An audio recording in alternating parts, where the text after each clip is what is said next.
हम कर रहे थे हमारे लूसेंट्स के सब्जेक्ट वर्ब एग्रीमेंट, या फिर आप इसको बोल सकते हो कि सर सेंटेक्स कर रहे थे हम लोग। ठीक है, तो सेंटेक्स के लिए ये पार्ट नंबर आपका कौन सा रहेगा भाई? फिफ्थ रहेगा। ठीक है, तो टोटल कितने पार्ट्स आएंगे सर? इसके आएंगे 11 पार्ट्स, ये उसमें से पांचवा रहेगा। ठीक है, पर 110 रूल दे रखे हैं, प्रत्येक में 10 रूल हम एक्सप्लेन करते चलेंगे। ठीक है, ओके सर। तो आपके 40 रूल यहाँ तक कंप्लीट हो चुके हैं। 41st जो रूल होगा हमारा, उससे हम इस वीडियो में स्टार्ट करने वाले हैं। तो चलो देखो, 40 जो फर्स्ट रूल है वो क्या कहता है? अगर नन या फिर नन के साथ ऑफ दे रखा हो, नन ऑफ हो या अकेला नन हो, उसके साथ सिंगुलर अनकाउंटेबल नाउन दे रखा हो और वो सब्जेक्ट के रूप में है। देखो, अगर मैं कहीं फंबल कर जाऊं, भूल से कुछ और बोल जाऊं, बात सारी किसके ऊपर है? सब्जेक्ट के ऊपर है। ठीक है, वो कहीं पे भी सब्जेक्ट यूज होगा, जो भी स्ट्रक्चर आपका सेंटेंस का दिया जाएगा। ओके, ठीक है सर, ये सब्जेक्ट के रूप में आता है ये। ठीक, तो उसको उसको मैं क्या कहूँगा? उसको मैं कहूँगा एक सिंगुलर सब्जेक्ट। अगर सिंगुलर सब्जेक्ट है तो मैं उसके साथ सिंगुलर वर्ब का यूज करूंगा। एग्जाम्पल के तौर पे देखियो, नन हैज गॉन यट। अब देखो, नन जो है ना, वो मेरा अकेला आया है। यहाँ से नन के साथ ऑफ भी हो सकता है, जैसे यहाँ पे नन ऑफ दे रखा है, और उसके बाद यहाँ पे मेरा कोई सिंगुलर अनकाउंटेबल भी नहीं आया। ठीक है, चलो उसके साथ भी मैं सिंगुलर वर्ब यूज कर सकता हूँ, कोई दिक्कत नहीं आएगी। अगर मैं नन ऑफ यूज कर रहा हूँ और फिर मेरा सिंगुलर अनकाउंटेबल नाउन भी आया है मेरा, तो मैं उसके साथ भी मेरा सिंगुलर वर्ब ही यूज करूंगा। तो दोनों सेंटेंस मेरे सही होंगे, कोई भी गलती नहीं होगी। इसमें कुछ पॉइंट्स होंगे, वो डिस्कस कर लेते हैं। नन ऑफ दे रखा है, जैसे यहाँ पे दे रखा है, उसके साथ प्लूरल नाउन हो सकता है या प्रोनाउन हो सकता है, दोनों में से एक मिलेगा। अगर वो यूज कर रखे हैं सेंटेंस के सब्जेक्ट के रूप में, तो वो सिंगुलर या प्लूरल सब्जेक्ट हो सकते हैं। दोनों ही मान सकते हैं हम उसको, सिंगुलर भी मान सकते हैं सब्जेक्ट और प्लूरल भी मान सकते हैं। तो उसी हिसाब से हम सिंगुलर सब्जेक्ट मान रहे हैं तो सिंगुलर वर्ब दे सकते हैं, प्लूरल सब्जेक्ट मान रहे हैं तो हम प्लूरल वर्ब दे सकते हैं। ठीक है, तो ये हम जो है कंसिडर कर सकते हैं, जिस भी तरीके से हमें अच्छा लगता है, बेटर लगता है। ठीक है, नन ऑफ दीज, यहाँ पे क्या आया? नन आ गया, ऑफ आ गया, फिर दीज आ गया, यानी कि प्लूरल प्रोनाउन आ गया अपना। ठीक है, और यहाँ पे मेरा प्लूरल नाउन दे रखा है, और वो भी कौन सा नाउन दे रखा है? प्लूरल। मेरा प्लूरल जो है काउंटेबल नाउन दे रखा है वैसे अगर देखा जाए तो, यहाँ पे गर्ल्स। ठीक है, तो मैं इसके साथ आर भी यूज कर सकता हूँ और इज भी यूज कर सकता हूँ, दोनों दिशाओं में ठीक रहेगा ये मेरा।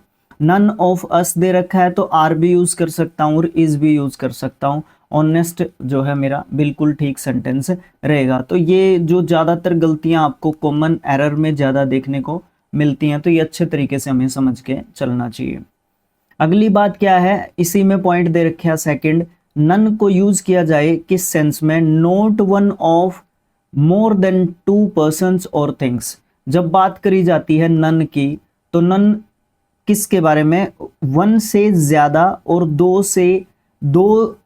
से ज्यादा चीजों के लिए नहीं, सिर्फ एक से ज्यादा, यानी कि दो के बारे में बात करता हो।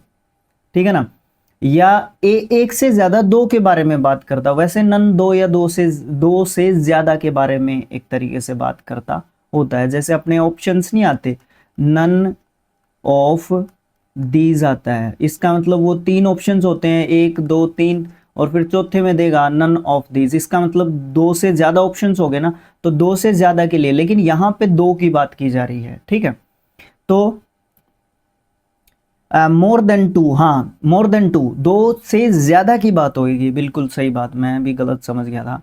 तो उस समय पे उसको हम एक नेगेटिव वर्ड के रूप में डिनोट करेंगे। तो नेगेटिव वर्ड्स के रूप में डिनोट जब हम नन को करते हैं, तो उसके हिसाब से उसके साथ हमें ना तो नोट लगाने की जरूरत, ना नेवर लगाने की जरूरत, ना नो लगाने की जरूरत। ठीक है, यही बात खत्म। तीसरी बात दी है, अगर एक नेगेटिव वर्ड आता है नन के साथ, तो सेंस जो है क्या हो जाएगी उसकी? पॉजिटिव हो जाएगी, अफर्मेटिव उसकी सेंस हो जाएगी। मतलब जब डबल नेगेटिव वर्ड्स आते हैं, यहाँ पे लिख सकते हो, जब डबल नेगेटिव वर्ड्स आएंगे, ठीक है, तो आपका सेंटेंस का सेंस क्या हो जाएगा भाई साहब?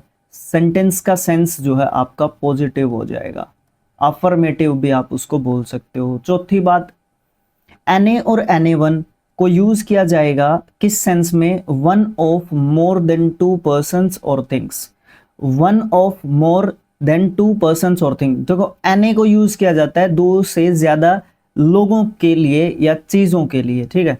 तो उसके साथ उस फॉर मोर देन टू, मैं वैसे ही मतलब अपने आप को भी कंफ्यूज कर, एने को दो से ज्यादा लोगों या चीजों के लिए यूज किया जाता है, नन को दो से ज्यादा लोगों या चीजों के लिए यूज किया जाता है, ये भी ध्यान रखना है।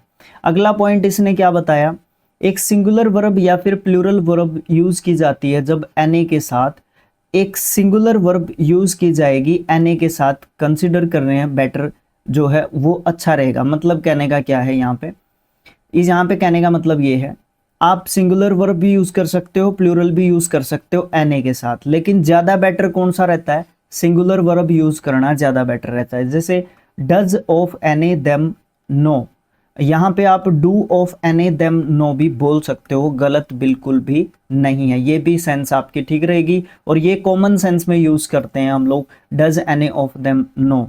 अब यहाँ पे आप देम को देख के यहाँ पे डज कर रहे हो, ये गलत कर रहे हो तो गलत नहीं होगा, ये ग्रामेटिकली आपका सही होगा, कोई भी गलती यहाँ पे नहीं है।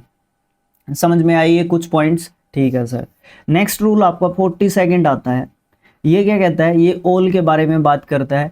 All is used in the sense of everything, all को हम एवरीथिंग की सेंस में यूज करते हैं, तो वो एक सिंगुलर सब्जेक्ट है, सिंगुलर सब्जेक्ट है तो सिंगुलर वर्ब आएगी। ऑल इज रेडी, यानी कि एवरीथिंग इज रेडी, आप कह रहे हो सब कुछ सही है, सब चीजें प्रॉपर वे में एक तरीके से बैलेंस्ड हैं, जो भी काम बोला गया था वो काम बिल्कुल फिट है, सेट है।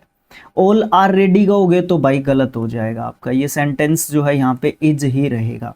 नोट में पहला नोट दे रखा है, ऑल को जब यूज करोगे डिनोट करने के लिए नंबर ऑफ पर्सन्स या थिंग्स को, तो इस सेंस में हम लोग प्लूरल सब्जेक्ट के रूप में जो है ऑल को यूज कर रहे हैं, तो उसके साथ हमें प्लूरल वर्ब लगानी पड़ेगी।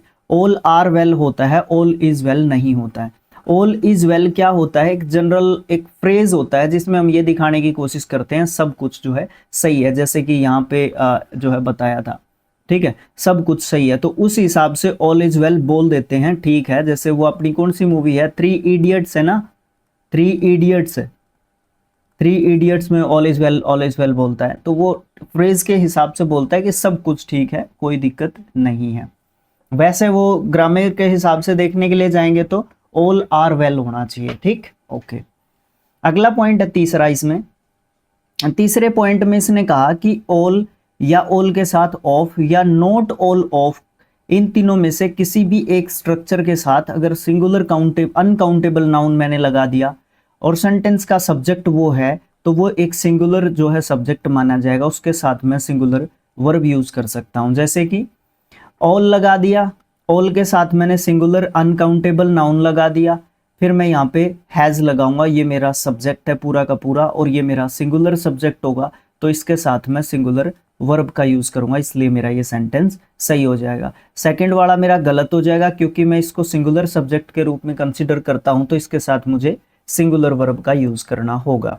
अगला जो पॉइंट आता है इसमें, फोर्थ पॉइंट आता है, हाँ माइक ऑन है भाई, कई बार भूल जाता हूँ यार मैं, मतलब बड़ा दिमाग खराब होता है भाई, फिर उस टाइम पे पढ़ाने लग जाते हैं ना, फिर मतलब स्क्रीन पे ही ध्यान रहता है, कई बार तो मैं लिखने में भी इधर उधर चला जाता हूँ, पेन टैब पे भी नीचे ही नहीं देखता, ध्यान ही नहीं जाता नीचे तो क्या है, बट है, उसके साथ ऑल ऑफ आ सकता है या नोट ऑल ऑफ आता है। तो अगर यहाँ पे सिंगुलर जो काउंटेबल नाउन की जगह पे, सिंगुलर अनकाउंटेबल नाउन की जगह पे प्लूरल काउंटेबल नाउन आएगी, तो और वो सब्जेक्ट के रूप में भी आएगा, तो वो मेरा प्लूरल सब्जेक्ट हो जाएगा। प्लूरल सब्जेक्ट है तो मैं उसके साथ प्लूरल वर्ब का यूज कर लूंगा, जैसे ऑल ऑफ द स्टूडेंट्स, यहाँ पे प्लूरल जो है आपका नाउन आता है ये, और काउंटेबल है स्टूडेंट, ठीक है, तो इसके साथ मुझे प्लूरल वर्ब का यूज करना पड़ेगा, सिंगुलर का कर दिया तो मेरा गलत हो जाएगा।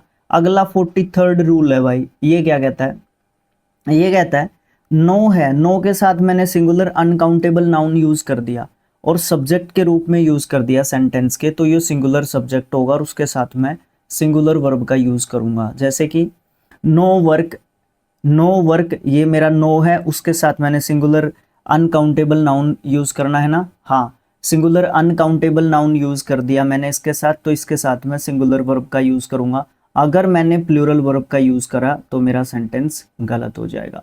44th रूल कहता है नो के साथ सिंगुलर अनकाउंटेबल नाउन यूज कर दिया और सेंटेंस का सब्जेक्ट भी है और सिंगुलर सब्जेक्ट में उसको कंसीडर करता हूं तो मुझे उसके साथ सिंगुलर वर्ब यूज करनी चाहिए। नो पेन, पेन यहाँ पे क्या है, सिंगुलर काउंटेबल नाउन है, मतलब नो के साथ दोनों रूल्स को मैं मर्ज कर दूं। नो के साथ अगर आप सिंगुलर काउंटेबल नाउन लगाओ या फिर आप सिंगुलर अनकाउंटेबल नाउन लगाओ, दोनों स्थिति में उसको सिंगुलर सब्जेक्ट कंसीडर किया जाएगा और उसके साथ आपको सिंगुलर वर्ब लगानी है। रूल नंबर 45, नो के साथ मैं प्लूरल काउंटेबल नाउन लगा दूं और उसको मैं सेंटेंस के सब्जेक्ट के रूप में यूज कर दूं तो वो प्लूरल सब्जेक्ट हो जाएगा, तो फिर प्लूरल हो गया तो मुझे उसके साथ प्लूरल वर्ब का यूज करना पड़ेगा। जैसे कि नो के बाद मैंने पेन्स लगा दिया जो कि मेरा प्लूरल काउंटेबल नाउन है, तो मेरा ये सब्जेक्ट के रूप में भी है, तो इसके साथ मैं वर लगाऊंगा ना कि वॉज लगाऊंगा। वॉज लगा दिया तो मेरा गलत हो जाएगा। 46th रूल है लिटल, आ लिटल या द लिटल। देखो हम ऊपर पढ़ चुके हैं फ्यू के बारे में, ठीक है, ठीक है, few, uh few, the few, वो किसके बारे में बात कर रहे थे, वो नंबर के बारे में बात कर रहे थे। लिटल किसके बारे में बात करेगा, क्वांटिटी के बारे में बात करेगा। सेम बात है, सेम यूज है, सेम चीजें हैं सारी की सारी, ठीक, ओके। कोई नहीं, अपना काम है डिस्कस करना तो डिस्कस कर लेते हैं हम इसको, ठीक। सिंगुलर अनकाउंटेबल नाउन जब मैं उसके साथ यूज करूंगा और सेंटेंस के सब्जेक्ट के रूप में उसको यूज करूंगा तो वो सिंगुलर सब्जेक्ट के रूप में होगा तो सिंगुलर वर्ब लेगा। A little work has been done, ठीक है, हैज बीन आएगा, हैव बीन नहीं आएगा क्योंकि अ लिटल मैं यूज कर रहा हूं, उसके साथ मैं सिंगुलर अनकाउंटेबल नाउन यूज कर रहा हूं और सेंटेंस के सब्जेक्ट के रूप में यूज कर रहा हूं तो गलती नहीं करनी है। इसी का है लिटल का अगला रूल भी, लिटल ऑफ या अ लिटल ऑफ या द लिटल ऑफ, यानी कि लिटल के तीनों फॉर्म्स के साथ जब मैं ऑफ यूज करके सिंगुलर अनकाउंटेबल नाउन यूज कर रहा हूं, मतलब इनके बीच में ऑफ जब मैंने यूज कर लिया, ठीक है, और फिर मैंने अनकाउंटेबल नाउन यूज करा तो और वो सब्जेक्ट के रूप में भी है तो वो भी मेरा सिंगुलर सब्जेक्ट होगा और वो सिंगुलर सब्जेक्ट होगा तो वर्ब भी मेरी सिंगुलर ही होगी। अगर मैंने प्लूरल यूज करी तो गलत है।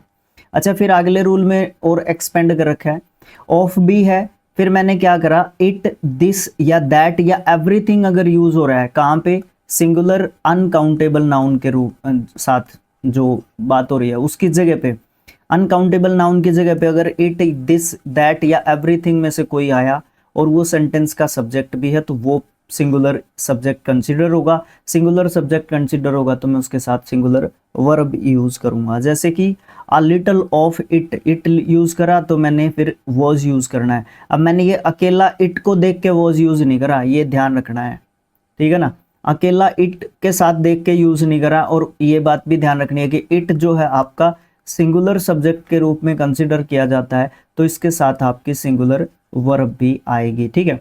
अब ये हो सकता है आपका देयर जो है उसको हम सिंगुलर या फिर प्लूरल जो है सब्जेक्ट के रूप में कंसीडर नहीं कर सकते, उसके साथ आगे क्या चीजें जुड़ी हुई हैं ये डिपेंड करता है उन सब बातों पे। 49th रूल की बात करने जाओगे आप तो वो क्या होगी, मच या फिर नॉट मच यूज कर दिया मैंने, उसके बाद सिंगुलर अनकाउंटेबल नाउन यूज कर दी और सेंटेंस का सब्जेक्ट है ये फंक्शन करेगा सिंगुलर जो है सब्जेक्ट के रूप में और इसके साथ मैं सिंगुलर वर्ब यूज कर दूंगा। जैसे कि मच मिल्क, अब यहाँ पे मच जो आ गया मेरा, उसके बाद मिल्क जो है सिंगुलर अनकाउंटेबल जो है नाउन मेरा आ गया, ठीक है सर, तो इसको मैं सब्जेक्ट के रूप में भी यूज कर रहा हूँ तो इसके साथ मेरे को सिंगुलर वर्ब का यूज करना पड़ेगा जो कि मेरी हैज है, ठीक है, बीन सोल्ड, ठीक है, ये सेंटेंस हैव बीन सोल्ड बिल्कुल भी नहीं होगा। 50th रूल की बात करेंगे, मच है उसके बाद ऑफ यूज कर दिया या नोट मच है उसके बाद ऑफ यूज कर दिया, इसी रूल में यहाँ पे मैंने ऑफ यूज कर दिया तो भी मेरा सिंगुलर ही रहेगा सब्जेक्ट, उसमें कोई भी चेंज नहीं रहेगा। जैसे कि not much of the money, the not much आ गया, उसके बाद मेरी प्रेपोजिशन ऑफ आ गई, उसके बाद मेरा क्या है, द मनी, द मनी क्या है, सिंगुलर अनकाउंटेबल काउंटेबल नाउन आ गया तो उसके साथ मुझे सिंगुलर वर्ब का यूज करना पड़ेगा। अगर मैंने प्लूरल का यूज करा तो मेरा ये गलत माना जाएगा, ठीक है, ओके है ना बात ये सारी की सारी, ओके। तो यहाँ तक हमारे कितने रूल्स कंप्लीट हो गए, 50 रूल्स जो है आपके कंप्लीट हो गए हैं, ठीक है। हम अपनी तरफ से स्पीड देने की कोशिश करते हैं, ठीक है, लेकिन कोशिश करते हैं कि डेली अपडेट जो है आपको करते रहें, ठीक। ठीक है ना, डेली अपडेट करने की कोशिश करते हैं, लेकिन फिर भी कहीं ना कोई देरी हो जाती है। उसका रीज़न कहीं ना कहीं हम सब हो सकते हैं, बिकॉज आपको पता है कि वीडियोस पे लाइक्स कितने आते हैं, व्यूज़ कितने आते हैं। व्यूज़ आपके चैनल को डिफाइन करते हैं भाई, ठीक है। हम आपसे कोई भी पेड जो है चीज़ें आपसे कुछ भी नहीं लेते हैं, सिर्फ एड्स के भरोसे हैं। और आपके 3D पे कोई एड्स नहीं चलती फिलहाल के लिए, आपके स्किल IQ पे चलती हैं एड्स, लेकिन 3D पे कोई एड्स नहीं चलती हैं, ठीक है। ओके है ना चीज़, अगर आ जाती है तो उसके पैसे यूट्यूब रखता है भाई, हम हमारे पास कुछ नहीं होता। तो उसके लिए आप जो सपोर्ट कर सकते हो, क्या कर सकते हो, वीडियो को लाइक कर दिया करो, चैनल को सब्सक्राइब करके रख लो, ठीक है। आपका चैनल के 1300 सब्सक्राइबर हो गए हैं, बढ़ोतरी चल रही है, 1310 हो गए हैं। तो भाई बहुत बहुत धन्यवाद है सब लोगों का। लेकिन वीडियोस को आप शेयर करोगे ना, तो भाई आप डिमांड भी कर सकते हो कि भैया हमें तो ये चैप्टर पढ़ा दो, ये करवा दो। तो वो भी हम जो है करने के लिए आपके सामने प्रेजेंट रहेंगे भाई, कहीं ना कहीं, ठीक है। ओके है ना बात, ठीक है। ओके, तो मिलेंगे नेक्स्ट जो आपका वीडियो रहेगा, उसमें क्या करने वाले होंगे हम, उसमें हम पढ़ने वाले होंगे नेक्स्ट जो 10 रूल्स रहेंगे हमारे 51 to 60, ठीक है। ओके, ऐसे ही 10-10 करके हम आगे बढ़ाते रहेंगे, जैसे ही 110 हो जाएंगे, आपका मैराथन वाला जो आपका